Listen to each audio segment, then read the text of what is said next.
In this video, we are going to allow an AI model to query our database. For that, we're going to use tools. The idea of tools is that we can allow the AI model to execute C# functions. And so, in those C# functions, we're going to use Entity Framework Core to query our database. Let's see that. Let's see that in here we have this simple chatbot. This is a chatbot that we built in a previous video. As you can see here, we are using OpenAI. We are using an iChat client to make my life easier. We have this system prompt. It says do not generate SQL and use the available tools whenever you need to retrieve information. Then we have this system prompt here. We tell the user what they can do. Then we have this while true so that we can chat with the AI in a loop. And then in here we use get streaming response async to get back the response from the AI. And let's see that. Here we can see that we have the application DB context. We have a simple database with two tables, and we have this test data here, some clients and the orders of those clients. And as you can see, we have here these two tables, clients and orders. We can see that in order we have the total, client ID and client, and in client we have the ID of the client, the name, and the list of orders. Again, nothing extraordinary here. And in client summary we have this simple ETO that allows us to respond with the name of a client and the order count. And here in query tools, this is where we're going to put those tools that are going to allow the AI to query our database. But before that, if you want to learn more about how to integrate artificial intelligence and agents in .NET applications, buy my course today. There is a link with a discount in the description of this video. Alright, so back to the tutorial. So in here we're going to put two methods. The first one is going to allow us to get the clients with most orders. So let me say this. As you can see here, we have public async task list client summary DTO, get clients with most orders.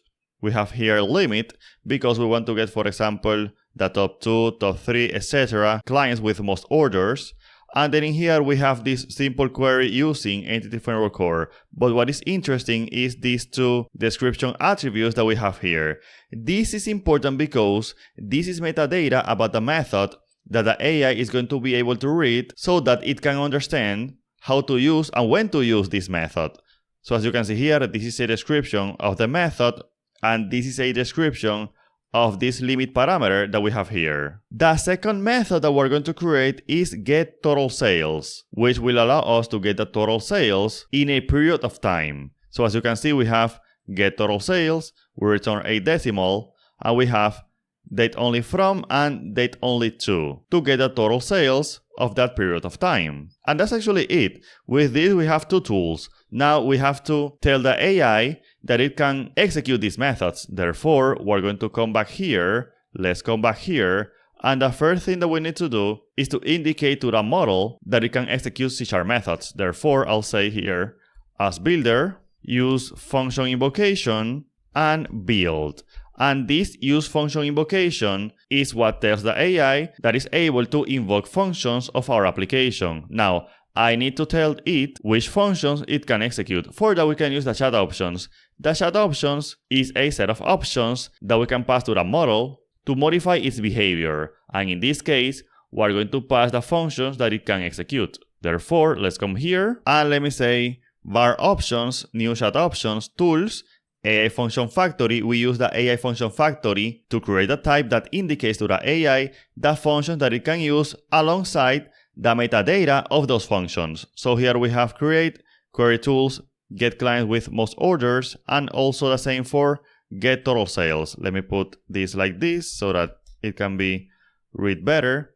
Alright, so now we have to pass these options to the model. So for that we come here to get a streaming response async and we pass options. And that's actually it. With this we're good to go. So let me press F5 to run my application in debugging mode. Let me drag this over here and let me come here. I want to put a breakpoint here and a breakpoint here. Alright, so let's come here and let me ask, which are the two people with the highest number of orders? Enter, and let's see that it is invoking my function to query my database. So as you can see in limit it has two. It has two here because it understands that since I am asking for the two people that has the most orders, in limit it must pass 2 as a parameter. Alright, so F5, and let's see that now.